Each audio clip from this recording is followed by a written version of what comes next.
eterri, gamer ontxira! Gamerauntziak Euskal Bideojoko zaleen elkarteak naiz irratiarentzat egindako irratsaioa. Eroso jarri, hartu agintea eta prestatu abiatzeko.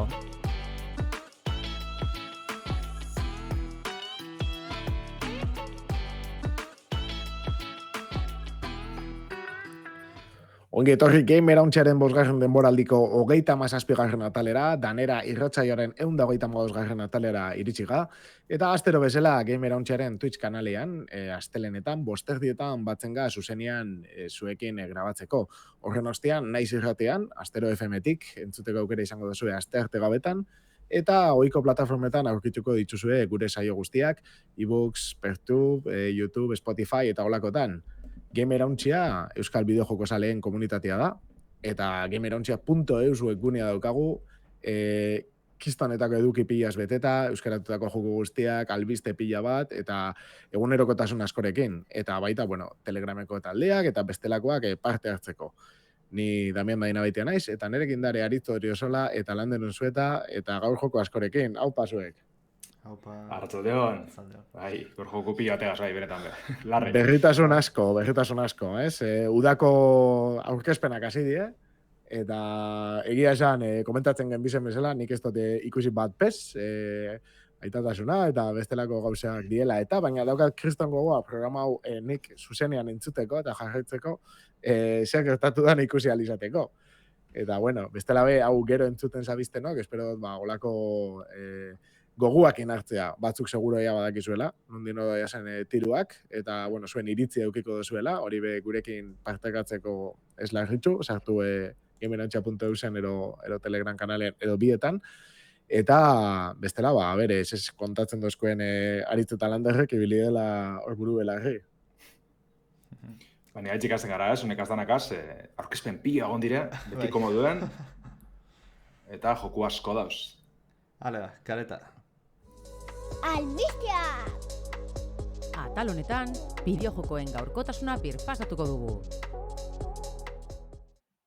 Esan dugu moduen, gaurko saioa aurkezpenei zuzendutako aizeti nahi dugu, dinogune asko gondire, larrei, gehiegi, askotan, urtero geroz eta zerrendian azten doa aurkezpenana, ja egitze da, enpresa handi askok uko indabela, edo igual ez tekiela eurena montetako besteko indarrik edo jokurik, baina beste indie edo beste mota bateko aurkezpen pila ikusten goaz, batez be Summer Game Fest, ez dala buruete zutabe nagusize edo ardatza, horren babespien sortute. Ez dakitz jokuen kopuru ezen badan, aurkeztu dizenak edo erakutsi dizenak, baina 100 kasati ez da exagerazioa, ez dakit bete ikusi dugu azkenengo hastien.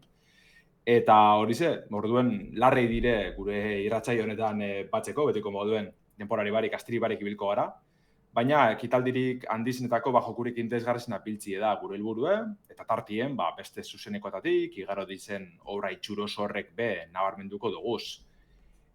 Udako aurkezpenan hartien, azken orduko susteko bat jaso genuen joan dan hastien, justo komentan genuen irratsaioan, Nintendo falteko zala, Ubisoft falteko zala, Devolver, eta beste handi bet, PlayStation zan, baina PlayStation bai boltezan, bere State of Play formatu egaz, PlayStation 5-erako eta beste gailu batzuterako bideojoku interesgarrize bildute. Nahiko aurkezpen bizkorra, dinamikoa izan zen, 40 minutzuko iraupen aukiban, gitxo gora bera, gitxo igual, 50 bat, baina hainbat bideojoku barri ikusteko aukeri egon zen. Nabarmenena, igual ez da publiko guztizen antzat, baina honegaz ezin da jotze, eurek honegaz bukatu bien, eta honeri montzen garrantzirik handizena. Baina Marvelen bideojoku barri betekogu edo jasoko dugu etorkizunien, Marvel Tokon Fighting Souls deitzen da, eta izenak adierazten dabe moduen, borroka joku bet da. Polemika hartien, edo bentsete apurbet horre kontrasaran, edo tirabiran hartien datorren joku bet, ze Marvelen borroka joku ezagunena, edo saga ezagunena, beti denik Marvel vs. Capcom itzen da. Eta kasu honetan, ez da Capcomen bideojoku bet. De hecho, PlayStation Studiosek bataiatzen daben bideojoku da, baina ez euren barneko talde edo garatzaile bat edaz. Sortuko dabena Arc System Works da, Guilty Gear, Dragon Ball Fighters, Blast Blue, da, bueno, borroka joku pilo baten garatzaile nagusia, azken urtietan borroka jokuen munduen sekulako indarra hartu da bena.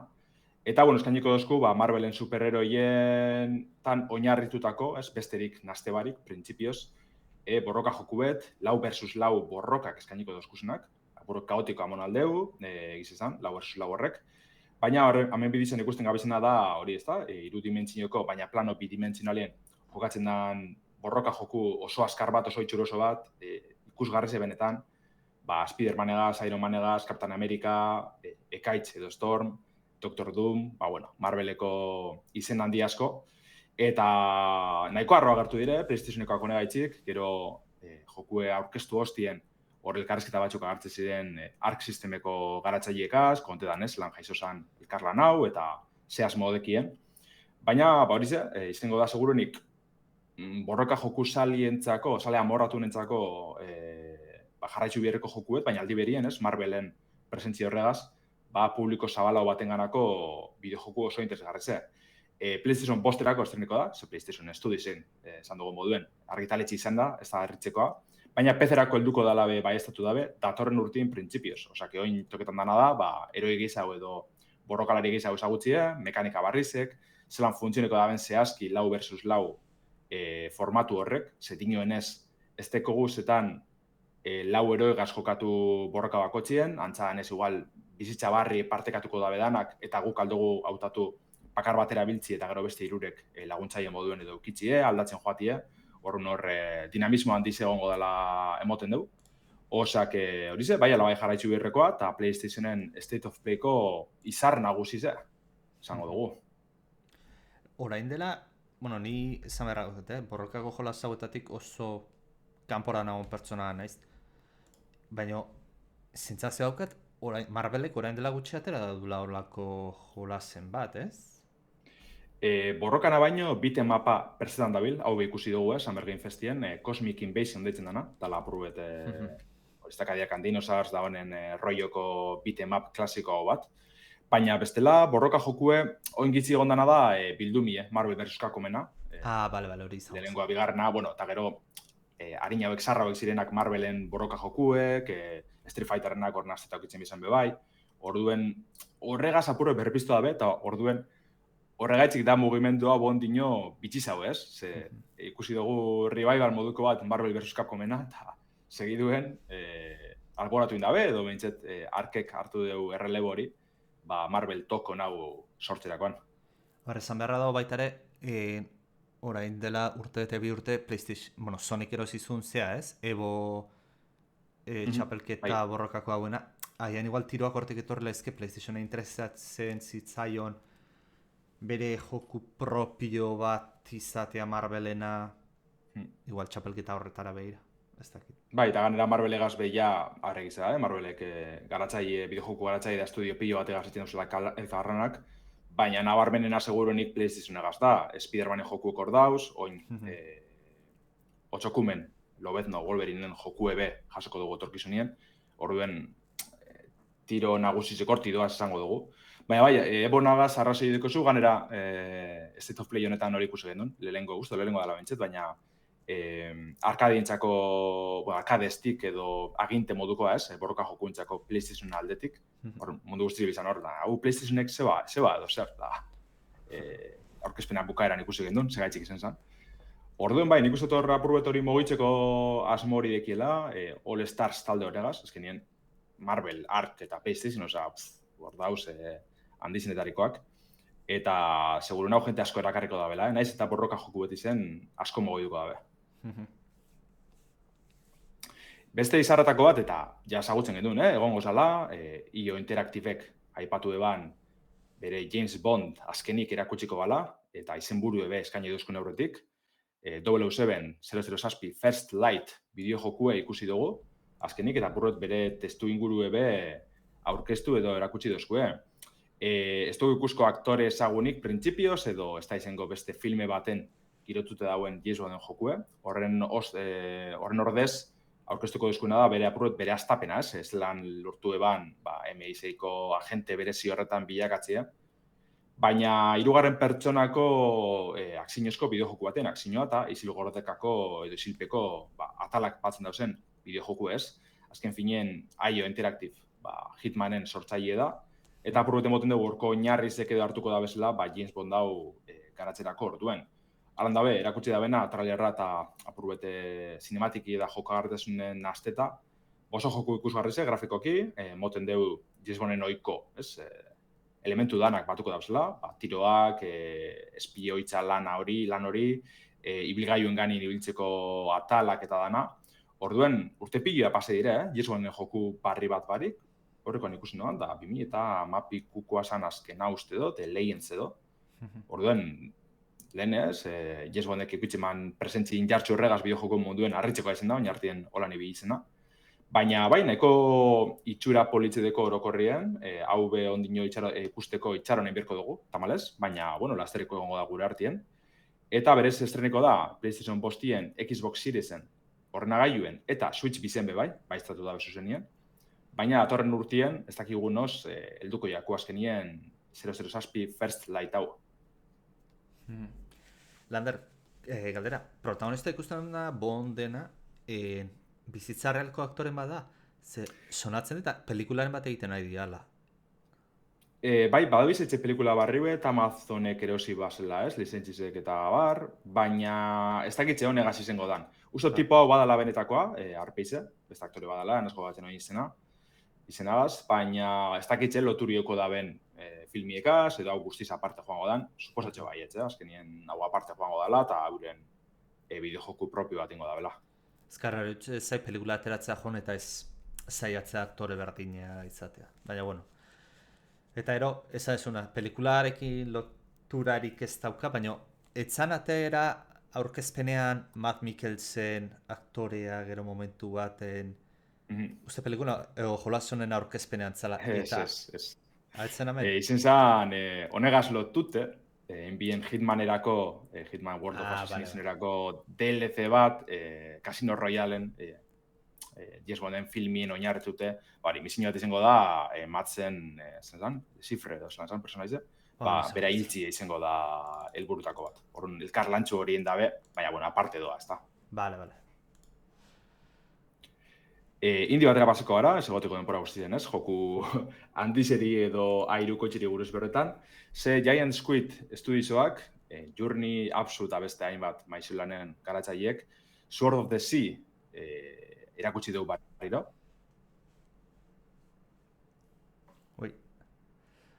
Landauer galdu dugu, justu. Orantxe... Entzuten jat, niri? Bai. Bale. Lehen txatan entzuten, uste dut, bai, esusereko mobidak, ez dakit Lander jodotzana nerian berdina izan dan.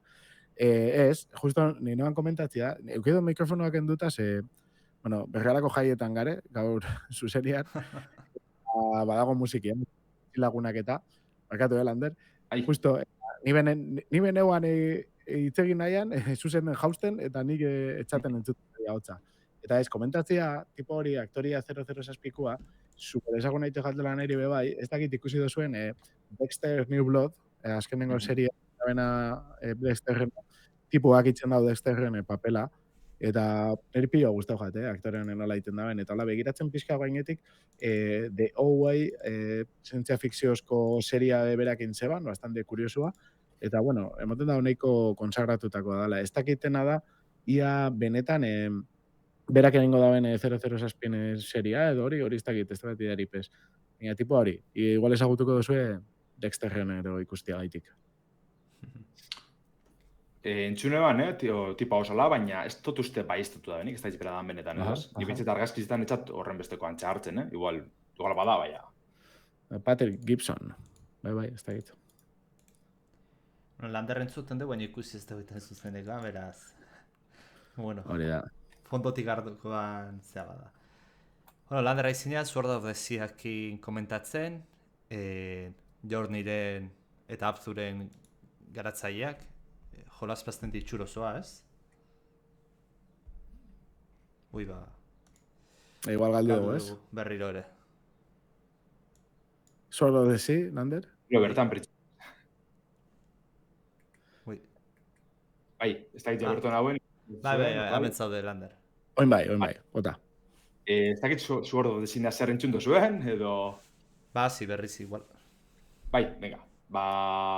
Beste jokuetako bat, indizetara paseta ez, danazti izango airu goitzek edo joku handizek, Giant Squid taldien Sword of the Sea izen zen. Giant Squidekoa dire, Journey edo Apsu moduko maizulanan garatzaileek, sortzaileek. Eta apurue bideo horretatik jarratxiko dabe bideojoku barrizegaz. Ja ezagutzen genuen, Sword of the Sea, aspaldi aurkeztu zen, baina kaleratze dati jaso dugu, PlayStationen aurkezpen honetan, abuztuen 19 zen estreneko da, PC-erako eta PlayStation bosterako. Eta apurue proposatzen dozkune da, surf tabla ganien igota, berdan espata bada, baina surf tabla moduen funtzioneko dozku. Alako basamortuek eta itxosoak esploretan ibilko gara, plataformeoagaz, ondakinek eta sagutzen, animali batzuk azor, ezta, elkarrera egiten edo beste misioa batzuk betetan. Eta egiz izan grafikoki pasada da, oso politxe da, ikusteko abenetan. Eta jokarretasunek ben nahiko divertigarrezen moten dugu, Tony Hawken estiloko mekanika batzukaz, eta hor ziztu bizitzen ibiltzi, hormatatik, itxosotik, eta nahiko politxe iruditzi bat, eta gogotxu hau jolasteko ganera horren laster datorrela jakin je. Bai, itxuradetik ez da fotorrealista, baino daukan itxura hori oso garbia da, oso polita da, beraz, bizualki ondo sartzen da. Eta gero importantena ez, jakin da atzian zen dauden. Journey bezalako jolas puskaten garatzaia, gauz asko espero ezakegu. Ematen du pixa jarraitzen dula estilo horretan, Journeyk dauka magia hori basamortutako eta nahiz eta gero ikusten dugu mendigoietara eta juten dela. Eta ikusi beharko dugu nola dan historia. Journeyk bere mekanika berezi hori zaukan, nik uste zeiten zuna, jolasa polita izateaz gain berezi egiten zuna. Ez da horrelako zerbait sartuko zuen, inovatzeare ez da erreza, baina beti espero esan dezakezu olako garatzaile batek. Zerbait inovatzaile egin dezakena, pixat biejokoen arau horiek, industriare handia daukan arau horiek pixat hautzi izazkena. Eta normalean indietan aurkitzen izaten diana. Bai, orduen, panetxeten moduen jarraitzu beharrekoa, sofrotezi, abuztu honetan ikusko dugule PlayStation. Oin bai, beste handi bate gazgoaz, Nio 3 aurkeztu eban. Bai, Lander galtzen dugu. Takian potian, ez dakit ze internetekin da bien gaur, baina gero esati honek apuntatu da moztu egin beharko ditugu. Agian Damian, Landerren internetere festatan da bilbergara. Bai, ez dakit mugikorretu izabizen. Bai, ez dakit, mugikorra gaztabestik azproetan nabil, baina ez da bizte oso ondo. Oin Damian me galduot nik, ja, listo jaitzeko hemen. Entzun bez nazu egiten? Zuri bai, Damian ez dakit. Ostra, ez. Damien zertzazu, hori da, berri zartu. Zuzenantza duten guztioi markamena, baina arazoak gure ezkutatik kapo dauden adia. Bai, nesipein pasetan dire honek. Osak, igual, besteri bari jarretxingo dugu, ezta, jokuekaz. Ze erakutsi bien beste handizetako bat Nio sagako joku barrez izan, Nio 3, Koei-Tecmon eskutik. Apurretaz izan, saga hau Souls-like moduen, baina egize da asko aldatzen joan dela, eta gaur egun gizabo da igual, Monster Hunterren estiloko bideojoku bet izango zana. Hirugarren atal honetarako aldaketa handize datoz, mundu ireki hau bat proposatzen dozku antzadan, ez dakigu ze puntutara ino izango da, baina girotze japoniar hori mantentzen da, monstruakaz, diabruekaz, jokai moduko izaki horrekaz. Eta oingoan aldaketie edo beste berritzasunetako bat izango zen, samurai moduen jokatzeko, samurai estiloa edo erabiltzeko aukeriko dugu, aurreko jokuetako estiloa izango zena, borrokatarako, hainbat postura edo estantzi modukoakaz, arma desberdinekaz eta bar, baina oingoan bihurtuko gara baitze ninja baten, ganera edozen momentun aldatu gara, eta honek beste jokartasun estilo bat eduko dugu, borroka azkarrauekaz, saiestiek izabera bilitze, eta horre bizitzasun apurut emongo dutxela moten dugu Nion 3. ataloneri. Grafikoki nahiko potentie, Koei-Tecmon azkenengo joku gaitzik edango dabela moten dugu, ze ibili dire ez, mundu irekitzeagaz eta probetan, da beste mekanika batzukaz, orduan hori zebe niora ekarri gure dabe. Eta egiz da niri, ez tozten arrape, bizeketeko eta aurrekoak eta ibinaz probetan, baina ez naz mundu honetan sartun, baina nahiko publiko, nahiko sale kopuru handizedeko atzetik, eta asko berotu dire, nio 3 honegaz. Ganera, ontzea eta dabe, joku iragartzigaz batera, demo tekniko moduko bat PlayStationerako. Nio joku ikustuko asko falte da, 2006 hasieran kaleratzi espero da, Windowserako, PC-erako eta PlayStation 5-erako.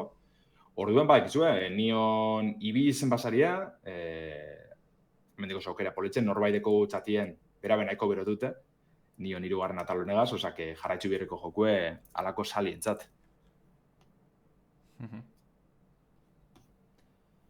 Aldaketie beste saga mitiko batera, Final Fantasy ragoa zoin, ze espero esan, pasetie PlayStationen aurkezpenetik, baina goan eskabiz berroetan Final Fantasy 7 remake 16. salako joku buruz.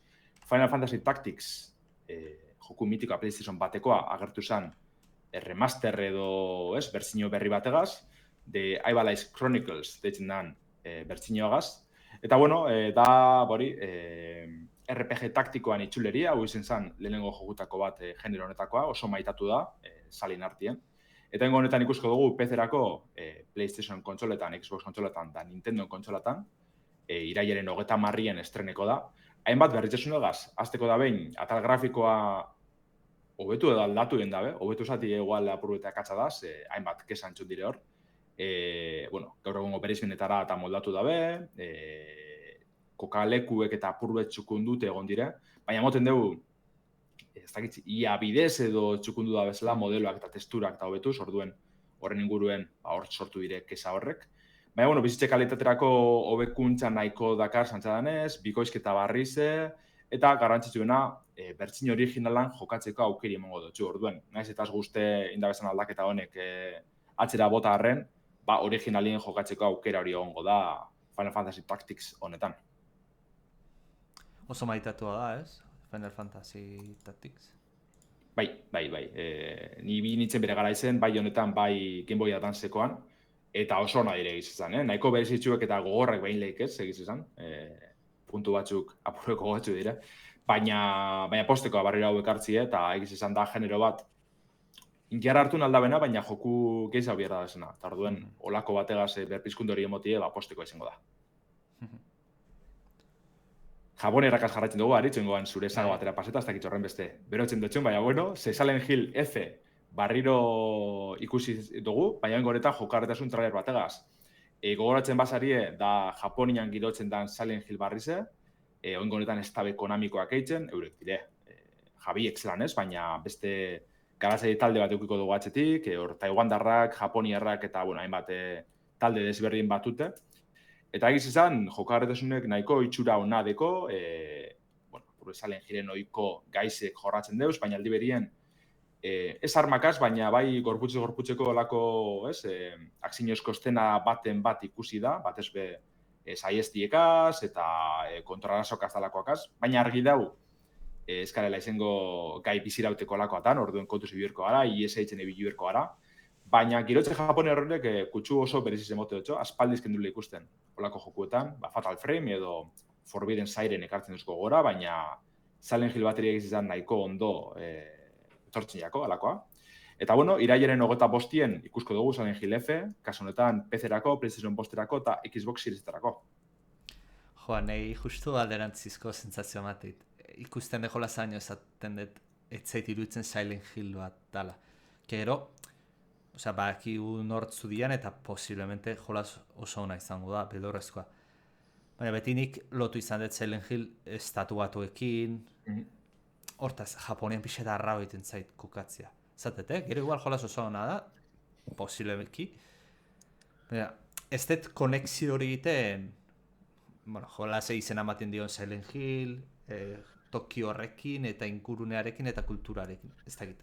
Ja, niri juju gehiago emote beste igual, olako kale zarrorrek japonesak, goroldioz beteta da, ez dakit. Bai, ambientazioa entzat oso ondo da. Irudiak ematen dabe, sensazioa nahiko ondo transmititzen dabe.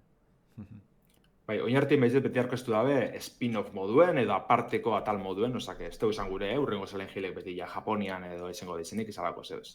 Ni, bueno, beste historia alternatibo moduen edo nahiko ondo ikusteot ganera. Batez be hori ez da, ohiko gai horrek jorratzen badugu ezen, protagonisten apurruet depresioak edo beste arazo mental batzuk eta ez, eukin alda bezenak. Tampoten gorti joango dela, trailerin ikusten da, bere lagunek, traidori edeitxo txila protagonistiri, eta, bueno, horregaz jokatuko da bela, orduen betxetori ikusteko izango da. Eta, bai, ongoan, moten landariekaz eta alakoakaz, sonjoakaz edo jokatzen da bela apurruet izakizen arire, edo olako monstruak ikusko dauzela. Baina grafikoak oso potentie, girotxi oso ona, eta bentsete, iraien, bai alabai jarraitu berko dugun estreinaldizetako bat Silent Hill F honena. Ikusten nahiko nola Silent Hillekin lotura nola egiten duten, tokiakin, esan porque guztiak daugateta. Baina, bueno, haber nola ateratzen da. Gongo da, lako ez dakizer espazio temporal bat eta... Ba, zerbaiten behar du. Japone argaz jarraitzen dugu, kasu honetan, Suda 51 garatzaile ezagunegaz, da bere Grasshopper Manufacture estudioagaz. Ez edo fleiko trailerrik zoronetakoa aurkeztu dozkun, Sudak, Romeo is a Deathman bideojokue. Bere oiko joku estila izango da, hack and slash harin eta ikusgarri bet esango dugu. Baina, bueno, girotxe eta protagonista barrizegaz. Gure protagonisti da, elako superheroi bat erdil dauena, trailerrin bertan ikusten jako nahiko modu violentoan besoa galtzen eta ize hiltzen, bueno, bere lagun edo doktore moduko batek ez dakizatan zehazki berpiztu ditxerotxo. Eta hortik aurrera izango da alako zorakeri bet, espaziotik, denporatik zehar ibilko garela, gaizkiek eta kriminalak arrapetan, baina, bueno, oso bideojoku hack and slash estiloko bideojoku pizkorra dinamikoa ikusgarrize, garatzen dabil Suda. Osake, trailerra zorakeri bedala ikusten gabiz. Eta hau beste bat, beste susteko poliz bet, trailerra zizan momentuen argi egon zen, bera nazala, bere estiloa da guztiz. Eta jenti oso pozik geratu denegaz, barriro beste bat, jarratziko da puntutakoa. 2026-en ikusko dugu, Romeo is a Deathman, PC-erako, PlayStation Posterako eta Xbox Series-erako. Joño, trailerren bi estilo artistiko daude, eta ero jolaz ikusten zuena, totalmente diferentea, hirugarren bada, oza, eso mixa raroa da, egin da. Ba, bueno. Sudari olako zorakerizek. Ba, bai, oso kuriosoa da. Ikusteko aukera balimako zute ikusi, ze zerbait oso desberdina dela ikusten data. Bai. Eta holan, State of Playkoak bukatzeko asko eskizago gondire, baina nabarmentzeko azkena, beste bideojoku japoniar bat da, kasu honetan Capcomen eskutik datorrena, Pragmata. Ezagutzen genduen aspalditzik, berez, 2020 bat garren urtien iragarri zen, 2022ko argitaratzeko asmoa auki bien, Capcomekoak. Atzeratu izan, 2023-re, eta, bueno, oinamen gabiz ondino itxaroten ez. Baina, pentsetzen zan duzko egingo honetan, 2026-rako derrigor edo zinbestien jasoko dugule. Jokartezun trailer barrizegaz erakutsi duzkue Pragmata, edalako hirugarren pertsonako akziniozko bideojoku bet nun ilargizen ibilko garen astronauta itxurako tipo bategaz. Eta beraz batera gongo da alako ume itxuri edeko androide bat. Orduen bizena bilezizek barabileko dugu, tiroketetan parte hartzeko, dronak eta ordenagailuek jakietako talako gusakitzeko. Dana zelanez Capcomen Re-Engine garapen motore ikusgarrizegaz. Eta esan behar da, hori, atzeratu indabela, denporatxu daroa garapenien, baina azken bideonek sekulako itxurideko, osake beste bat jarraitzekoa eta apuntetakoa. Zizan, trailerra ikusten nahi da, baina pixa beldurrezko toki baten kokatuko ditu, ez? Ez, kasu honetan, bueno, igual egongo da bihurrezko zuzerre, apurbete robotak eta androidiek alako ustel dute edo ez dakitzela esan, jaki eta esango dugu, ez? Pirati eta. Baina nek esango bihurrezko danik, beste girotxu bedeko. Vale, akzioa gehiago. Vale. Bai. Eta, bueno, gero hori, State of Play honetan, esan dutena, hainbat bideojoku ikusi duguz, Lumines Arize, Digimon Story in Time Stranger, Bloodstain Barrize, Thiefen errealitate virtualeko jokue, orduen, gamera hontzen hor badeko zuzain bat albizte honen inguruen, bestela State of Playen zuzenekoa ikusteko aukera zuen, nahiko politxiz ezala. Eta, bueno, eritz, beste joku gehiz hau eta aurkezpen gehiz hau deko esku hartien, así que topera goaz. Bai, ze ostiral iuntzean izan zen, ez?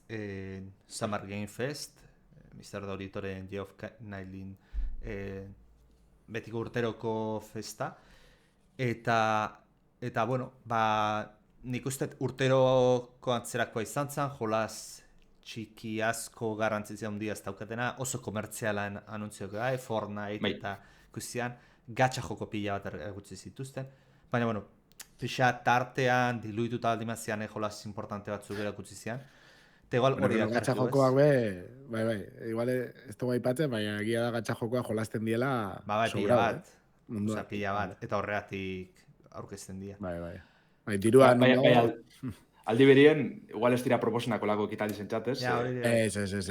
Gertatzen dana da, seguramente ordainduko dabe, eta lekutxu eukiko dabe. Baina, bai. Bueno, leheno Landerrek Silent Hill aurkeztu digu, nire saga favoritotako bat, nik orain Resident Evil irakutziko Landerren favoritotako bat. Kaso honetan Requiem aurkeztu zuten, justu azkenengo anuntzioa izan zela ustet, aurkezpenekoa. Hasiera batetan ez nuen ulertzen, ze gainera FBI-a eta agertzen zian, eta karo esaten nuen ze jolasote da hau, pentsatzen nuen IP berri bat izango zela, baina ez Resident Evil bat berria da, eta gainera Lander gizkiz banago eta memorizain ez itziten, fetxa ere nahiko gertu, ez? Bai, datorren urteko txaiaren 26-27, ontsen motuen ez dakitz buruz, baina alako oso zer da. Egize azken urtiotan, Capcomek beti Resident Evil bat erakutsi, eta ize segizen dati moskule, eta honegaz berrepikatu indabe, orduen zelan ez oso pozik itxidozkuela san bierra dau. Ganera, apurrete jokatu inbien horregaz, Summer Game Festien, zelelengo agartu ziren aurreko Resident Evil bilatzeko Lady Dimitreskun aktorie, Resident Evilitako ekoizlie, esan ez, alako txantxa baten bien, gauza pare bat erakutsitxe aurreko jokuena, eta dano geratu ginen, ala balisto, hau da Resident Evilen iragarpena, eta ez da gongo besterik ez. Baina azkenengo momentura arte itxaron bien, etxeko iragarpen handize, ganera jaen bat filtrazio egon dira espalditxik, eta nok espero gendu zozera gartzie. Eta Resident Evil Requiem hau ikusi dugu por fin, azkenik. 9. atala izango dela, garrantzitsu da hori ben nabarmentzia. Naiz eta izenburuen bertan ez egon, trailerren amaieran bai ikusten da, Resident Evil 9 izango dela. Eta bai, hemen ikusten da, otxaiako 27, 2026koa, barriro plataformak errepikatuz PC-erako, PlayStation posterako eta Xbox Seriesetarako izango da. Eta bueno, protagonista barriz egongo dela moten deu, Grace Ashcroft deitzen den emakume bat. Horren inguruen egon dire zer esan asko, da Resident Evil Outbreaken, PlayStation 2-ako estren esan online kooperatibo, Resident Evil online kooperatiboko protagonistetako baten alabie, berez inoz ez dala lotu, saga nagusi segaz, eta orduen oso interesgarri zentsu honetan hau ikustia. Baina are interesgarri da ikusten dela Raccoon City, betiko hiri mitikoa, suntxitute, bertako komisaldegi edo polizia etxia gartzen dabe bai, suntxitute eta bar.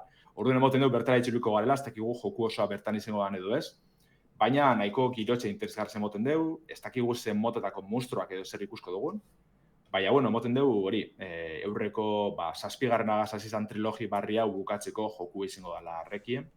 Eta barriro grafikoki Re-Engine erabiltzen dabe, Capcomena, ikusgarri ze, oso itxuruan adeko, izan. Oso, unreala espazatzen da moduen, oso horreza da esagutzeko, Re-Engine hau. Jauliegaz eta jakin gendun, Resident Evil izango zala. Orduen, benetan, albiste posgarri da segurenik Summer Game Festeko eta aurkezpen honetako iragarpenik handizenetarikoa izango da Resident Evilena. Bai, nik ikusten horrean grafikoki oso potentea da, justu oantxe daun puntuan RP hori ikusi nunean esan nun, jode, Raccoon Police Department izango da, eta goratzen etxatean hori datzen nula Resident Evil, eta bai ala da. Kurizioa da, porque ematen du Raccoon Cityra bueltatzen dela, ikusten da gainera momentu baten kraterra handi bat, hiriaren albo batean, imaginatzetor, bomba nuklearren bat egotako zutela, eta horregatik Landerrek esan duen bezala hiria guzti zuntzituta agertzen da, hortaz, igual kontekstu horretan jarri zaitzaketela. Hortaz... Kosteiaki horra bueltetia, pentsa Resident Evil 3 amaieri izan hori, bomba nuklearrana, orduen, kosteiaki horra bueltetia. Eko ideia reza zan. Hortaz ikusi beharko da, ze azken finean, virusa hor sortu zen, Raccoon Cityko laborategian Ni naiz zalea, baina dakiten gutxiagatik. Ni daukat kristonetako pendiente, asti honetara jolasten, lo pasa que hori bakizue nire manduen kontua, baina egisa da Resident Evil bira, kriston ordu pilo sartuta nagola. Ze neukan Playko joku originala, baina emuladorian ibiltzen nintzen, ez da nola. Eta teklatuakin. Eta hor pasatu naban pare bat aldiz. Bai, bitxo. Esan. Hori PlayStation bateko zein kasuen uste zala, zuzenin emulagailu natzen dure erabile, inungo... Igual hori izan, hola esan, baina goratzen naizela zediak, eta ibiltzen nintzen tope Resident Evil bira uste dut, eta kiston egurra. Bai, así que... remake orokorrien oso onak izan dira, azkenengoa Capcomenak, bai, saia. Jorazten noan laugarrenan remakea hori manduakin eta... Ja. Beti igual. Ja. A ver. Nola, urrengo jokoa gustora hartuko zenuen, ez, pentsatzet? Bai, nik uste dut igual, egunetako jokurik interesgarrizena handizena da, niretzat bentset. Ryuga Otoko estudioak, Yakuzan garatzaileek, euren Project Century erakutsi bien barriro, oingoan, benetako behin betiko izena monda, Stranger Than Heaven deitzuko da. Baina Project Century horren mende horren inguruen arire emoten dugu, keisa datuzela. Eta Yakuzan estiloko bideojoku bat izango den hau, beste girotxe bategaz, beste kokaleku bategaz, kokaleku ez egitzen, Osakan kokatzen dela moten dugu. Baina, berez, lehenengo trailerien, Project Century irakutsi biren ikusi genduen 1915 urtien girotuko zela, antzeko girotxe horregaz, ez? Yakuzan 3. pertsonako mundu erdi ireki beti izango zela moten eban. Baina Stranger Than Heavenen bigarren trailer honetan, urte aldatu eitzen gara, 1955 urtera goaz, antza danez kokaleku berez bardine da, Dotonbori ikusten da hor, Osakako hausune ezagune, edo igual Yakuzako Sotenbori izango da, ez dakigu hori. Baina hori ze, barriro, Yakuzan antzeko oinarrizek edo mantenduko dizela moten dugu, baina ikerketa lanatan bilko garela, olako detektibe kutsubet edo dekola moten dugu jokuek ez, objetuek eta aztertzen, baina aldi berien, Dragon Engine garapen motorien evoluzio bat ikusten dugu hor, askoz pertsona gehiza dauzkalietan, eurizen efektuek, pelainoa edo keie eta bar, zuena be ikusten dugu hor. Eta jode, egiz izan, naiz eta Yakuza ordupila amon eta apurbet ez nazkatute, baina erreta esango dugu ez, apurbete tenpori emon bihorretzaten arren, honek barriro piztuztezko gogorrek sartzeko mundu honetan. Oso zoitxurona deko, grafikoki be Dragon Engine ikusgarreze da. Eta aparte urtez aldatzeko kontu horrek be askorak hartzen duzte. Dinoenez, benetan izango da mende baten zierdoan jokue. Aipatzen da hortik 1970 be agertuko dala, edo nunun zozer agertu dala. Orduen protagonista beragaz ibilko gara, aro edo garai desberdinetan. Eta aurkezpenak kristona, ez dekogu datarik, ez dekogu plataformarik, baina Ryuga Otokon aldetik barriro jarraitzu bereko jokuet. Lander, ematen du, azkenengo zeak ikusi ditugunak, Yakuzak pixkat, umoretsuak, edo zan daitezkenak, ze Hawaikoa eta oso zoroak ziana, hau ematen du pixkat, Yakuza serio batera pasatzen dela. Gero igual eukiko du betiko zati hori baino, aurkezpena behintzat. Azkenean garaia bakarri oso noir, ez? Behartzen dago. Ez da gero aurrerago aldatuko da, baina... Gero seguro dauzela bigarren mailako mizinio zoroak, baina ni horren alde, historizo serizo baten alde, gero Yakuzako elako dizela, benetan bere puntu potentiek ez, baina guztiko baten ikustie beste kutsu badekon historizo hori. Oin indi batera goaz, ez, Aritz? Ez dakitz ikusi zenduen Into the Unwell. A ber, itxura ona, pixat, Yakuza jolas horren zea ez, tematika tokia ez, baina epoka horretako existentzian marrazki biziunak ekartzen dizkigute gogora, estilo artistikoki bezala. Eta itxura ona dauka, alako, ezki jolasa deskribatza oso arraroa da. Mundu bat animaliak daudena da, baina derrepente gure protagonista katu bat izan lezke, alako, ez dait, alkolakin problemako dauzkana, eta ematen dutela, putzu batera, deabrua suposatzen dena, eta, mundu batera transportatzen dela ematen du, eta, hor ematen du, ze izango dela, pixat, jolaz, Ez dakit akziozkoa zela izken, edo... Ez dakit... Plataformero, hasta niri Plataformero, bai, gogora zela kartxozte izken. Super Mario 3D World eta holan, Wario World ekartzozteko gora bat ezbe humore atletik eta objektuen Oso kontuen. makarra, ez? Oso Musika makarria, bai. musikota, eta gero, niretzat bai da Cupheadekin zebana, ez da exactamente Bai, dibujo igual eta ez, baina bai demak eski bizidunak, ez? Hola, cartoon Bai, rollo hori hartakoak. sartuta, irude entorno batzutan, eta gero ja esan duzu, jokagarritasuna plataformero eta oso makarra. Bai, ikustekoa, Bai, niri berez, hasikeran merezi dago. Bai. Azizan nire zireni entralerragaz ez tosten askorik erakartzen, baina behin gameplays ikusitxe, ostras, eta zen bakarri edan, eta zesoroa asko guztiaten egin zen. Eta, bueno, zinemako marrazkizionetatik beste batera famatua denera, ez, Lander? Bai, Tribute Gamesen ez sustitako bat Scott Pilgrimen bideojoku barreziz izan, Scott Pilgrim X. Dala barriro, bitemapen itxuleri edo Scott Pilgrimeko askontzat historiako bitemapik onena dana, jo kontra el barrio honek edo txarpilloa garaitu bero zuzen bideojoku honetariko bat. Eta moten dabe, apurbet hori hartuko dabela jarraipen moduko bat etxeko, baina desberdintasun nabarmenakaz. Ustot historizo barrezea dela, Scott Pilgrimen unibertsuan barruan, hor filmi dekogu, komiksi dekoguz, gero Netflixen telesaiek behalako beste bertsio alternatibo bat kontatzen duzkun. Eta hemen emoten dugu, barriro antzeko zerrengo dabela.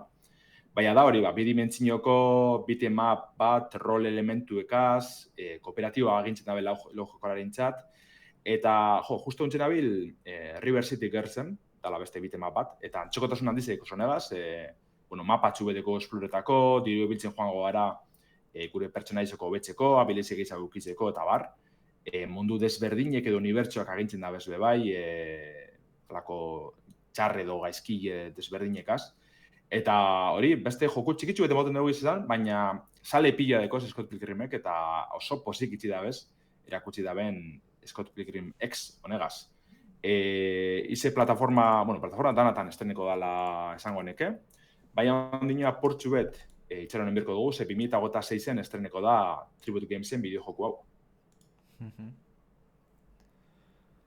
Ba, bueno, urrengoa mixtape izan zen, jolas honein esan nuke, ez dakit, demoa dan, edo kapituloka di joan eta aterata zegoen, ikusi nun behin estermin bar jokatzen. Ez, supesta daiko zuburuen, antzeko da, baina ez da berbera, Haien eskatzu dia, egia. Bai. Ba, estetikatik oso antzerako dia. Ba, bueno, kokatzen gaitu, más o menos, ba, ez dakit, 80 markada, 2000 garren markadako nera bezaro batzuen taldeakin. Oso berezia da, porque honek ere aurrekoan komentatzen un jolasan nola Xboxeko orain gutxi atera duguna Luisianako zingira horietan... Muteatu denean, South of Midnight, ez? Hore, South of Midnighten estilora auka animazio batzu fotograma gutxioa bagerekin, eta oso berezia da.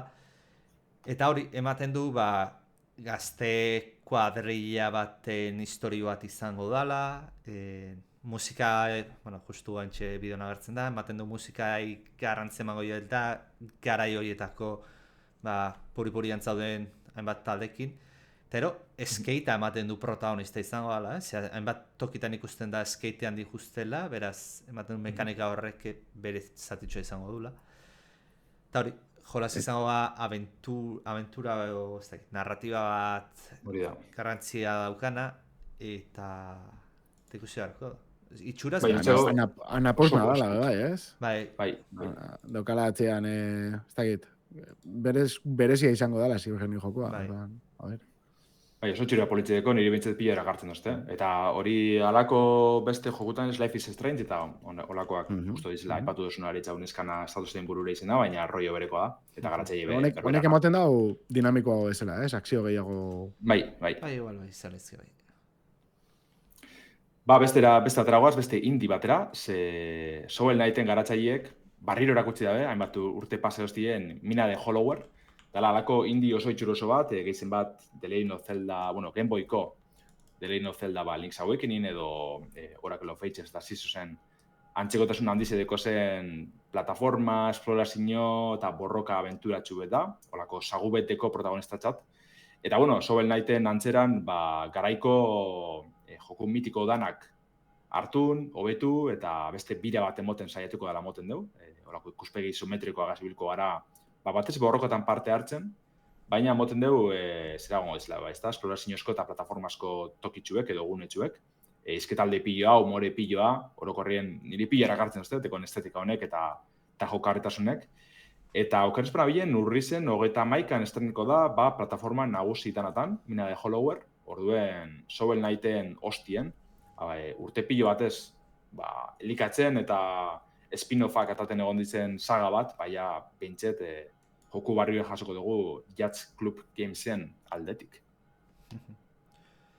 Pixka generoz, pixka eta asko aldatuz, Souls-like-etara itzuliz, aurreko urtean edo dela bi, ez naiz gogoratzen, baina Lies of P atera zen, jolas bat, ez dagoena jolastuta, baina oso irizionak entzun dituana, eta, anuntziatu zuten Lies of P-ren DLC izango dan bat aterako dutena, Overture izena duna, eta hau, probatu berkoet, lehenengo tabil Lies of P bera jolastu berkoet, esan duten bezala jolas oso ontzat daukaten zuna dela, eta DLC-a ere ikusi beharko da. Gainera DLC-a aurkeztu zuten hitzaldian bertan, egun berdinean jarri zen eskuragarri, beraz hainbat jende bakitibili dela jolasten.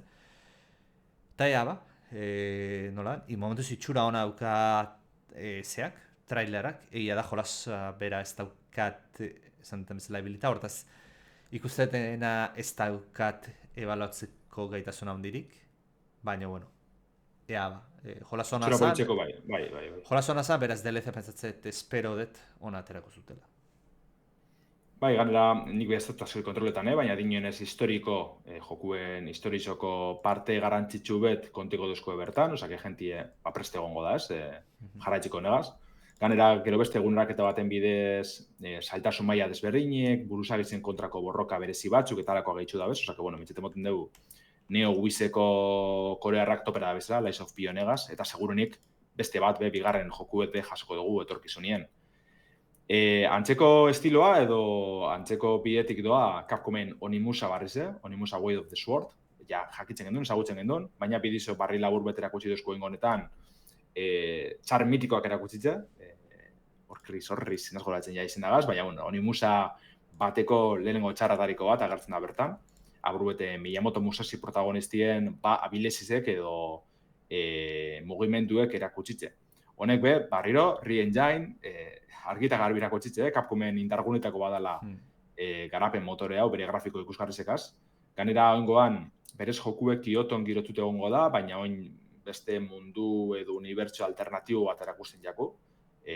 Olako irla flotante moduko batzukaz ez, neko itxura politzidekinak, arma barriren bat edo beste arerio edo protagonista barri bet izango zena, justo Miyamoto Musashin arerizo handizena izango zena benetako bizi zen, Sasaki Kojiro samuraize. Horren hor ribilko direz, betiko lez Onimusako diaurrek eta mitologize, Japoniako benetako historizaz batera naztetan. Eta datorren urtien, estreneko da, Onimusa Way of the Sword dau, berez, barriro, PlayStation 5, Xbox Series eta PC-erako. Eta, azkenengo jolasa, hola pixetik hartzen nahi duzuena, da Game of Thronesen jolas bat aurkeztu zuten, War for Westeros izenako una. Eta, hemen lagundu berko izuezuek, ze enaiz Game of Thrones salea, ez dut inoiz ikusi, egia esan. Hortaz, ez dakit, komunitatea edo entzun dezutea gustora geratuan, ikusi dauna bintzat, nik uste CGI-a dela eta oso realista eta oso ondo ikusten da. Gero ez da jolazen. Baina gero zabaldu da bez irudi batzuk bideojokunak, izango da lako denbora realeko estrategia joku bet, justatxo ginela epatzen araitxiko bizok olakoak faltan boten duguzela, itxagun paresegaz eta. Eta oso etxuro honadeko, erakutsi da bezan irudi honek, gana ez karatza iztagin horra noin, baina antzadan ez oin gitxi kaleratu dien beste indie estrategia joku neko txukun bet, eta orduen itxeropen handize da, honetan. Baina benetan, itxura politxe, da ikusten baduzun irudizek estimen edo, esango zu. Hori, nik jokoko irudizak ez ditut ikusi, trailera ikusi osati bat, eta ja, flipatzen lagatzen hau, izan leike gainera, seria bukatu zan lekuan hartzen dabela jokuak. Eta, bastante kuriosoa, zer ikusten dan. Egia esan beti faltan bota izan dut, ni oso salia izan liburuena, eta gero seria gustau jaten. Eta beti faltan bota izan dut. Olako superprodukzioetan normalean ez da asko asertatzen. Señor dos Anillos badauzka arrakasta batzuk, baina gehienak ez dira arrakastak, pentsau zen badaren, ez? Eta esaten duzu, alako atemporal etaratzea, seria ja bukatu, eta egia da, hori, zela da, Blood and Fire badago, ez? Hori seria... La Casa del Dragon, bai. Hori da, La Casa del Dragon. Baina egia esan, pizkatetara dabe, pum, eta, bueno, zentzu hortan espero dute jokua ona izatea, ez? Ez da betara inbeste fanservice bat egiteko momentu hortan bentsat, eta igual aitzakia erabilitza, eta hor baduka fanservice puntu bat, baina igual joku ganorazko baten aurrean gara, eta hori be guai egon leike. Ez da, bentsate hori, cinematika, guai, hori ikusiko gameplaya. Bai, hori, nimot este bentsete itxaropen horrek, esan dutxutenak, atxien badekola indie estudizionako txukun bete do, orduen, ia hortik, zegarea, Game of Thrones zen munduen estrategia joku bet, nik uste dut asmakuntza, asmatzeko bidea dela, ikusi zen duguz, ez? Beste Total Warretan eta alakoatan modak Game of Thronesen pertsonaizekaz eta mundu egaz, eta oso ondo funtzetan dabe, orduen, aukera politza. Bai, bakarrik ukiko zoan zentzu geisha, Wheel of Time, la rueda del tiempo. Baina hori, hemen, ez da asko estilatzen. Ondo, abese moduz. Hori da. Eta, bueno, Laburbiltzaren Summer Game Festekoak, gero beste joku piloak egin zen, 2 ordu eta pikuka aurkezpena izan, Mortal Shell 2 erakutsi bien, Code Vein 2 bai, dala, justo bi Souls-like estiloko bideo joku, Atomic Heartsen bigarren parti, ustetan hori flipetan itxioskula honegaz, Jurassic World Evolution 3, dala parki kudeatzeko oso joku txukune, orduen, bai egon ziren, ez? Esan, aurkezpen luziz izan, txapa askoaz, baina bideo joku interesgarri asko egon ziren bertan. Bueno, aldaketa ingo deu konferentzia, ze atzo igandea arratsaldean Landar eta biok txonetatik jarraitu genuen konferentzia zuzenekoan, Xboxena izan zen. Eta, bideo jokoekin hasi aurretik, nahiko genuke aipatu, konsola eramangarri bat aurkeztu zutela, Asus ROG daukanakin batera alako kolaborazioa egin dute, eta erakutsi dute ROG Xbox Ally. Eta nik hau, Lander, atzo komentatu nuen, ez zanantza geneukan, zenu seguramente ez, berriz galdetu behar dizut. Hau da Xbox garatzena izan kontsola? Ze argitzaik geratu. Ze zaten genuen, aurreko erratzaile batzutan, Xbox da eramangarri behar garatzen, informazio gutxi akigu, hau izango da? Ez, nik uste ez bentsete, ez da zer aipatu, zegoen dino hor eskuartien ukiko da beste kontsola hori. Baina azken finien eskauz, holan aurkeztu dabe, hau Xbox bat dala zanez, kontsola barriz izango baliz moduen, baina, klaro, ez deuz Xboxen jokuek mugitzen. Ordenagailu beda, PC-ko jokuek mugituko deuz, Windows erabiltzen deu, Xbox Seriesek bai, Windows erabiltzen deu. Baina, bere berezitasun edeko segiz izan, eta nahiko gaiu interesgarri dela, esan bier da. Zuek irudikatzeko, aurreko Asusen ROG Allyen antzeko itxurideko, diseinudeko izan. Praktikoki bardine da, berbera da. Oso lodiz dela bai ikusiotek izan, bidizetan da alderatute nahiko potolotxu da izan, gaiu barri hau. Baina, laburbiltzea alden, bi modeloko deuz, ROG Xbox Ally normala gutxe, eta ROG Xbox Ally isa, desberditasun nahiko esanguratxuekaz, bize partekatzen da bena holan, azkar batien, 7 beteko LCD pantaila uko deu, uko dabe, bizek, 1080 pegaz da 120 Hz-ko pantaila izango da, gero Wi-Fi eta Bluetooth konektibitatik eta bar partekatu ditzen da bez. Baina desberditasunek hasitze, ROG Xbox Ally normalak Ryzen Z2A prozesadori uko deu, 16 GB RAM eta 512 GB-ko biltegiratziegaz. Eta, 60 batioko baterizegaz, pisue apurruet harina hau izango da, pisu aldetik, 670 gramo duko deuz. Eta bestalde, ROG Xbox Ally izak, AMD Ryzen i7B Extreme prozesadora duko deu, nahiko injartxu hau edala, antzadanez. 24 GB RAM, tera bateko disko gogorra, baterizen 80 bateko izango da, eta orduen 615 gramo biziko deuz.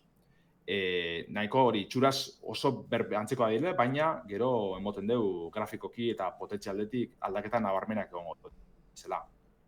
Interesgarri zena Windows bera, Windows 11 erabilko dugu, baina moldatut egongo da atzeko sabor guztiziek endute, ez? Bigarren planoko Windowsen programa eta aplikazio danak berez desblokiengo deuz, ez dauz erabiliko, rendimendu aragotzeko asmoagaz, dana askarra ujutia, azken finean. Orduen zentzu horretan nahiko gauza interesgarritzik ikusten gabiz, gero antxadanez, ondino ez da guztiz baiztatu, baina beste gailu batzutara edo Windowsera bertara eruteko aukeriagaz. Naiz eta Xbox izen, eta bai, Xboxen interfaziagaz funtzioneko deu, bertako saltokiko jokuk erabilko deuz, baina, zelanez, Steam, Epic, GOG eta beste hainbat saltokitako jokuek erabiltzeko aukera hori euko dugu. Eta, oinoko ez dakigun nos urteko dan, urte amaierarako agintzen dabe, Holiday aipatzen da hor, osake egu berritzetarako egoti espero dugu.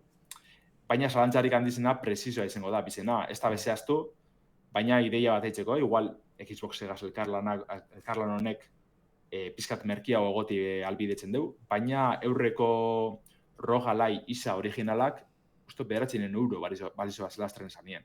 Osake nahiko garestitzue. Ikusko dugu ia Xboxen elkarlan honek beste zozer albidetzen dauen, baina momentuz zain geratu birko gara. Eta 4 GB RAM baldin dauzka, zerbe potentea izan behar du, eta garestia. Zezke RAM, barbaria da. Bai, baina alata naiz da garestia izan, igual ez da izan beharko litzateken beste garestia. Igual interesatze jako, ez dakit, kompetentzia. Posizionatzea aldera, asko saltzea. Gaur egun nola konsola enpresioak igotzen da bizten, eta danok erosten ditugu, ikusi beharko da. Konsolaren... Itxura ona, ia gero Steam OS instalatu lehiken, eta hori.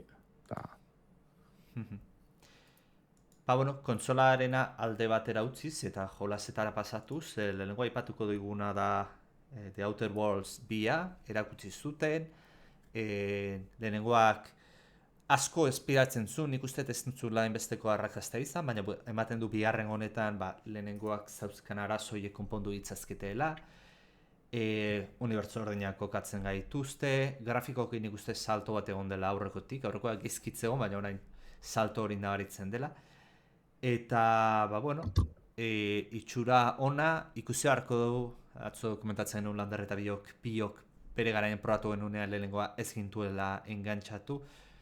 Bigarrengoa haure igual probatu beharko dugu, ea lortzen duen engantxatzea, ze berez hauek garatzea dia Obsidian, ez? Gizkiz banao.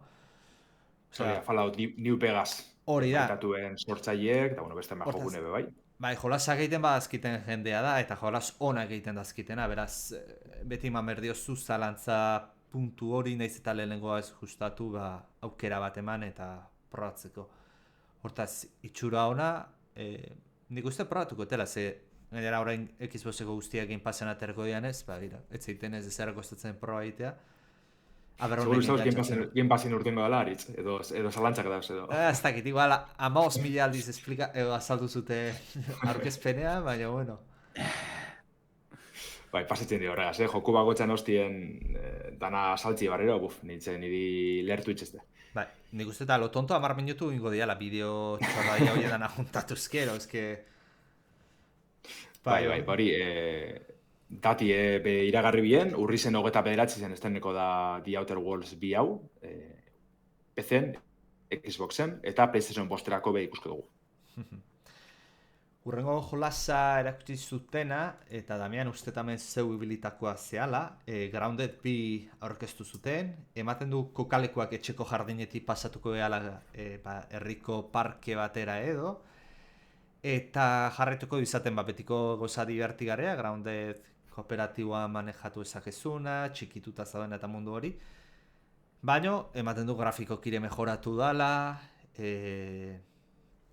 teknikokire detaile gehiago den munduan, beraz, ondo, ikusi beharko historia, nik ez da hilelena ez nahi zibili, beraz, historia jarraitzen duen, edo ze, ematen du ez, trailerretik lehenokoan jarraipen bat izan daitekela. Eta... Nien nahi zibili, Ez? Nahi zibili. Ez, baina igual komentatu izan dugu, eta gero nire joku guztokoenetariko bat da Supraland, Eta badauka premisa antzeko bat, eta igual horregaitik izango da, ze kakasko emango nautzen Superlandekin. Baina, bueno, grande niri gustatu ja beti, baita ze planteatzen da ben, lo pasa que naiz iritsi sekula probatzera. Ni binitze probetan originala, eta guzti aten ikusten ebana, baina, klaro, bakarrik jolasten, probetik aldu itzen dugu, ez? Dalako biziraupen joku bat, batez be taldeka edo laguneka zibiltzera bideratzen zaitxune, esplorazio piloa, crafteoa, bueno, apurka-apurke, esango dugu, subnautikan antzeran, ez? Geroz eta gehiago barneratzen proposatzen dutxun mundu horretan. Eta zentzu horretan, gauza oso onak gaur egin apurut irakurtzen, ez? Iaz lan dagoen gaur egun lehenkoa, eta oso gauza onak irakurtaz, jentie superposi dagoela, eta krestena iruditzea arlotan, orokorrien, grafikoki, biziraupen mekanikak, crafteoa, dana oso ondo zainute dagoela, eduki piloa gaitzen dauzela eta bar. Orduen, hori, azikeran ez duzten horren beste ilusiño, bigarren grounde dago ikustiek, baina jo, horren txukun badau, igual emon berako aukera bat. Eta... Esan. Uztaien 29 honetan estrenatzen da, oza, ja, hau bai. Eta flipanti da, Obsidianek zelan etzen da, hau Obsidianen bideojoku da, urte honetan aboue destrene deu, The Outer Worlds bidator, eta dauzet hartien. Obsidian ez tozu esan, baina, die Kotor bi egin zitzuenak, Neverwinter Nights bi, Pillars of Eternity, ez die dozein, bai. Nik hor geratu zapizkat zein izan dozuzu, Fallout New Vegas, dagoela super ondo, baina titan batzuk. Pentsatzegat oso naranja, atzaldeko eguzki hori, dana estetika oso hori naranja hori, pixkat atzera botatzen dozt, ikusi miako da, baina orokorrean hori gutxien guztau jatena, GLG-tik, ia gero zer dugun. Beste jolas batekin, aurreko urtean ikusi genuela ustet, Clockwork Revolution izenakoa, halako mundu bat pixak kokatzen du Bioshock Infiniten estiloko, steampunk estiloko baten, jolasa gainean ematen du denboraz eta unibertso paraleloetan saltoak egiten junal izango gehala. Aziraten ikustet, Xboxeko konferentziatik jola gehienetako erakartzen nauena izango dela, zerbait ezberdina da, estilo artistikoki irakartzen hau, grafikoki ere ondo dago, eta gainera ematen du umore puntu bat eta ere badaukala, beraz, ikusi beharko da. Aurrekoan pixat ikusi denun gameplaya, oraingoan ere gameplay traileroa esan daitekena ikusi deu, ez da gameplay zuzena, baina bueno, eta bueno, itxura nahiko berezia, zerbait IP berri batekin datozela ematen du, aberrondo ateratzen dan, ze nahiko unibertsu. Dishonored, ez? Neri burura. Baita, Daldi berien, moten okizan ekoizpena dala, baina bigarren mailako, bai, ez da, apurut biloro mote oste, nabil hor, ia ondo urtean dan, edo ez, baina ondin jo kosteko kaderatze datarik ez ezer, osak, suposatxeot, ikusko eguz la trailer piloa bidien, konbenziduko deskula, edo ez, osak, itxaron inberko da. Horrengo jolasera pasatuta, eta guai izan zalaneko sorpresa, jolas super mitikoa, Super Meat Boy, irudimentzioko bertsio bat atera diote, hasieran gainera Marioren, tuboa agertu zenean, pentsatu nu, what? Super Mario bat Xboxen ateratzei joa, baina Super Meat Boy izan. Eta, grafikoki polita ematen du, irudimentziotarako salto hori egiten du, bakizute Super Meat Boy oso taimeo ona behar dezu ematea eta kombinazioa eta demora ustean mugitzen jartea, beraz, jolas divertiarra ematen du. Atzo komentatzen Holanderrei, hau oso ondo bengo litzateke ekartzen badu defektuki jendeak mapak sortzeko aukera, ikusi beharko da, baina, pikea botatzeko denborak, beti bezala liderborrak egoten dira, pikatzeko zure launekin eta oso polita ematen du. Haure asko erakarri nindun, ze originalean ibili nintzen, eta asko gustatu zitzen, beraz, orain iruderako saltori ikusi beharko dugu nola egiten du. Bai. Jo, niri, originalan estetik esko guzti gatet, naiz eta, aragi zati beti zen superitxusizea berez protagonisti bera. Baina, irudimentziotara salto egonda, apurret moz geratzen da, ez dakit. Baina hori, jokuek aurkezten itxurik orokorrien, gameplay aldetik pasada bat, ni pilera gartzazte bai, Super Mario barrio 3D Worlden antzeko, ikuspegi horregaz, baina plataformatatara eta speedrunetara oso bideratute. Orduen, beste bat jarraitzu behar duen derrigorrez, eta datorren urtien, hasik eran printzipioz, lehenengo iruiekoan aipatzen dabe, helduko jakune. Vale.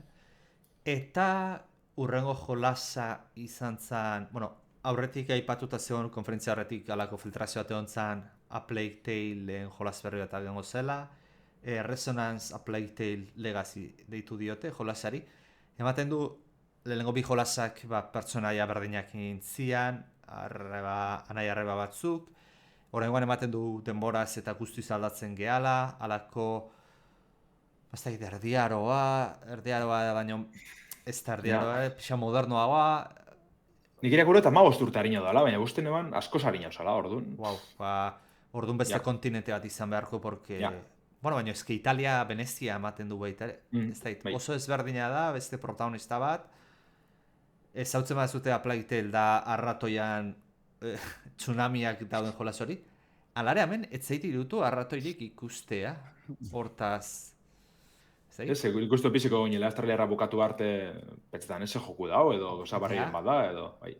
Hortaz ematen du, unertzo berdina izan daitekela, baina zerbait oso ezberdina itera ikustela, ikusi beharko da nola ateratzen da. Lehengo biek, ziren jolaseak izan da, iritzi positiboa jaso zituzten, beraz, ea mantentzen duten gutxienez hori. A ber, parida bat esapiot, ikusi dutena eta kontatu zuena gaiti, baina, ez den izango erromatarrak Frantzia okupatzen eta urte pila balde nago edo olako zerbait, Ze hori ikustezan baita, simbologia zelta ero olako, rollo bat zeukan protagonista eta hori, ez da egite horti doian, baina agertzezan baita rollo erromatar hori, zirkua eta laue flashazo ikusita, auskalo. Zala ezke. Egia esan ez jolastu originalera, ez dakite oso ondo nundi nola doia zen botereak eta hori guztia, baina igual lotuta dago. Urrengo jolasera, hau bai inok ez genula espero, Game Freak Pokemonen egileak jolas bat atera dute, alako ematen du mundu irekia izan daitekeela, akziozko jolas bat, izena una Beast of Reincarnation, trailera ikusten mazute, bai alde batetik espektakularra da, ze grafikoki eta ondo da hola zan daizke, polita dala. Hore, rendimentu zizuarri geizki. Atzo esaten genuen PlayStationen arazo bat egon notez laiken, ze trailer bat baino gehiagotan fotograma erorketa zaden, baina amengoan exagerazioa zan, zenbateko erarketak zauden. Eta trailerra aparte ikusi genuen eta ez erorketa zauzkan, beraz, Game Freaken enegarren jolasa, fotogramaz geizki joana. Beraz, ikusi beharko da, itxuro osoa bentsat bada, eta aber nola ateratzen dan, eta berzi eskaintzen diuten. Aspaldi... Eta sekiro bat, basikoki, bai. Bai, eta aspaldi Game Freakek ez dula olako jolasan dirik egiten, beraz, aber salto hori nola egiten duten. Bai, nik izango nuke lehengoa dala Pokemonetik aparte, egin da beste joku batzuk, Little Town Hero, Tempo de Badass Elefante talakoak, baina ziren indie txikitzu ez oso handizek, eta honek ja moten dugu airuko hitze edo bentsete ize parera altzen dan ekoizpen handi bet izango dela. Itxura politzeko, baina jarraitxun birko da, atorren urtien estreneko dalako PS5, Xbox Series eta PC gaiuetan. Urrengo jokoa, hau da aurkeztuta segon trailer bat maldimazan, CD Projekt Reden, gizkiz banago, Lander? CD Projekt Redeko lehenoko garatzaiek daukaten estudio berri batena da, Bandai Namcorekin aterako dutena, izena una The Blood of Dawn Walker, eta trailerra ikusi genuenean bere garaian, esan genuen, jolasak interesantea ematen du, alako erdiaroko jolas bat, vampiroen unibertso bat kokatzen gaituena, eta, trailerra orain pixatik egiago ematen zuen gameplay pushka batzuk ere bazaudela tartean, jolasak itxura ona izaten jarraitzen du, arpegiak komentatu genuen pixate Witcher 3 arpegi horiek eta gogoratzen dizkigute, eta ikusi beharko da, jolasa ze estilotako izango dan, eta berez itxura hona dauka, eta bakigu jolas honek, garatzaile hauek ze jolas egin dituzten, beraz, aukera bat eman berko. Bai, nik behintzat oso testu inguru politxeko, grafikoki The Witcher gogorak hartzeko topera, eta vampiroan historitxu bate beti ondo sartzen da. Osak, Hau altzan ikusi ginoan, trailerra indala gutxi, juntatze zirela vampiroak eta hori. Bale. Jo, bai, benetan arek itxurana zeukan, eta ni begoguak ingeratu nintzen, Bai. Oso ona. Urrengo jolasa, eta haure zurmark uste bat zaudela, Lander, Persona lauaren remastera horri meika egongo zela, eta lako trailer supereskueto motz bat jarri zuten. Lander, zuk eman berko zu iritzia, ze Persona lau nibilitia zala, eta remastera zeirutzen zaizun. Ni fidatzen naz Atluse gaitzik, Atlusetaz, baina usoterak erakutsi bila larrarin. Ondino argi eta garbi ez da izezer prestatu jokuena. Ikusten da, Unreal Engine emoten da ben garapen motoria sortutako inaba errize. Baina utxik dau, protagonistia apurruet bertatik mugitzen ikusi dugu, ez 5 segundo bez. Bai, 5 segundo dira gameplaya izan daitekena, eta ja. Eta igual ez da izango gameplays bez, Nik uste hori, filtrazio pila egon ditzela, da orduen erabaki da bela, venga, erakutsingo dugu, eta listo. Baina ez dago biarrezenik, Atlusek joku pila atala duz azken urtietan. Kristun herripo da hori, orduen beste urte bete itxaroti erren esan ezer pasetan, eta alkondun itxaron ganela remake bat ikusteko. Baina, bueno, Persona lau da sagako maitatuna segurunik, osak itxaron emirko da, eta gogo sartun, hirugarrenan remake ona da behintzet. Eta, bueno, beste jolas batzuk gehiago aurkeztu zian, At Fate's End, edo Keeper, ero baita ere Final Fantasy zazpian remaika Xboxera iritsiko dala, edo Final Fantasy amasea baita ere. Eta, baino, bueno, esaten genuen, konferentziak ezkiztua, erremoz eta ere, baino, bombazoa falta da Xboxena, edo Fable, edo Gears of War, edo Forza Horizon. Bueno, azkenengo Phil Spencer aterazen hitzeiten, esan zuen azkenengo trailerra, zerbait handia bezala, beraz dira esan genuen, bueno, handia dator. Eta trailerra hasi zen, eta hasiera batean oso futurista, pentsatu genuen, igual Perfect Dark izan daiteke, Lander uste zu komentatu zenula. Txazetik komente bien, bai. Bai, Perfect Dark izan daizke, baina ezken egun seguru, eta bueno, aluzinatu genuen gero, ze Call of Duty Black Ops 7 aurkeztu zuten, suposatzen da esan zutela Call of Dutya 2 urtetik baina hasiko ziala, eta gainera Black Opsa, aurreko jolasare Black Opsa zen, beraz 7 ateratzen dute.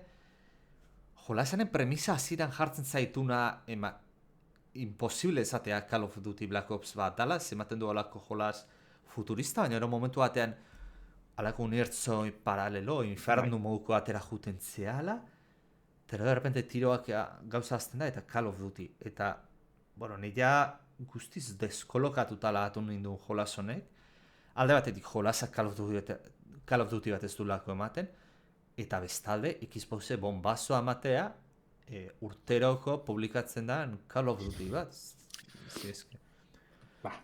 Nagizien momental erronek egizan, honegaz bukatziek. Baina sinematiki ez errako txibarik, ez da, nik uste dut inori, ez da tarri eta alako orkesperana, Call of Dutyna, eta nik uste dut dan hori txiskulega apurret, bale ez, hola antxamatxu da. FIFA sartzea bezala, ez? Hori da, ezke igual antzerako izela izke praktikamente. Gaina bakizu Call of Duty aterako dela 2 urtetik behin, haure zeurazki 2008-erako anuntziatuko dute, hortaz. Besteko beharrezkoa dago, hau azkenengo bombazo ezela alatzea, baina gero, egin batean Lander ulertzen dut, ze beste bombazorik ez baukazu eta hau bakarren daukezu, ezke utzi behar dezu azkenerako, besterik ez da holako. Hortaz, bueno, nahiko arraro izan zen, bombazorik faltaz izan zialako konferentziarako, ni pixka decepzionatu nindun, egia esan.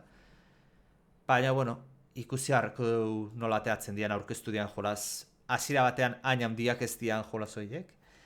Eta, bueno, eta igual aipatzea harren, nik hau pixka detaile zatarra irutu zitzean, Silksong konsola berrian, irterakin izan zuten konsola berria ateratzen denean, Rock, Xbox Ali hori, Silksoner ibilialko zeate, fetxarik ez zuten eman Silksonena, aurkezpenik ez. Eta gero, uste Discorden edo komentatu dutela Silksonen garatzaileak, deke lehenagotik aterako dela, hortaz, oso situazio arraro batera da iristen Silksonen asuntoa, nei zalea izan banitzen, pixoak kabratuta gonitzen, puntu honetara genio, ze ofizialki ez ofizialki zaizkitzu fetxa baten limitea jartzen, ez zezu trailerrik eta gehiago zera ikusten, Lander, nik uste zu bakit eta oso zalea zela, situazio hau ja pixat, baziran umore puntua bazaukan paiazoan eta, baina nik uste ja pasatzen nahi diala, ez? Nik ez dut horan hartzen, ez dakit, osea, gogoa dauz jokatzeko, baina lotxagarrizia Xboxen aldetik, erakusti bertan Silson, eta esati, bai, kontsoligaz batera jokatu halko da, baina gero garatzeiek, karo, eta aurreko baten igez lio barri nago esan ez, datan eta egunen arire, baina, berez, Team Cherry betikoa, 5 pertsona dire, euren ritmo da hori, segurenik, eurera txik izango balditz, ez pien inuna ipatuko, ez pien txaparik aguanten nahi izango, eta jokue kaleratuko bien preste gongo zanien. Baina, badakigune da, bentset, aurten esterniko dela, hori da sandoskuna fijo, ez tozkuzen datarik ondino, osea, ni listo, inartien inoz ez da datarik esan, oin bai, ja fidatzen az, aurten jasoko dugu Silkson, oin itxeroan bero dugu, dati ofizialki iragartzera heldu arte. Bueno, ze ateratzen da.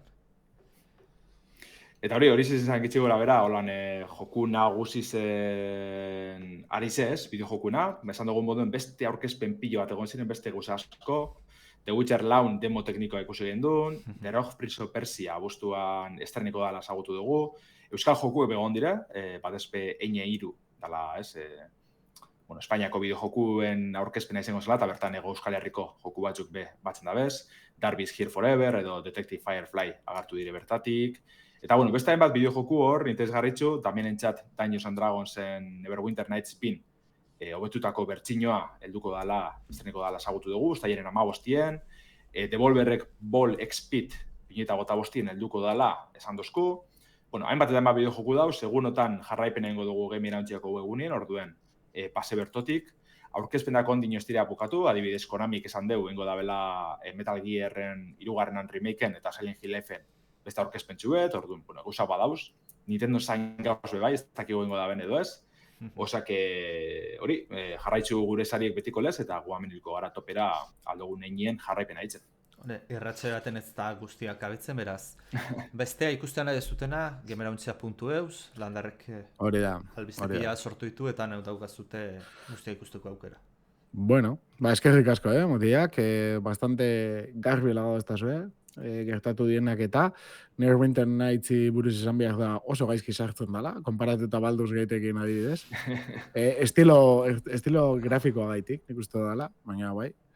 Egia esan, enantz neiko flojito geratzen da, eta pena da, baina, igual historia aldetik merezi dago, así que ikusiko dugu. Eta mila esker, errepasoa gaitik. Datorren astean gehiago ikuko dugu, igual, ez? Azurri bai. Eta, hola, xe. Nola sartzen dago hau dana, ez? Programan. Hori beste buruko bat izango ba. Oso ondo. Ondo segi. Eskerrik asko, agur.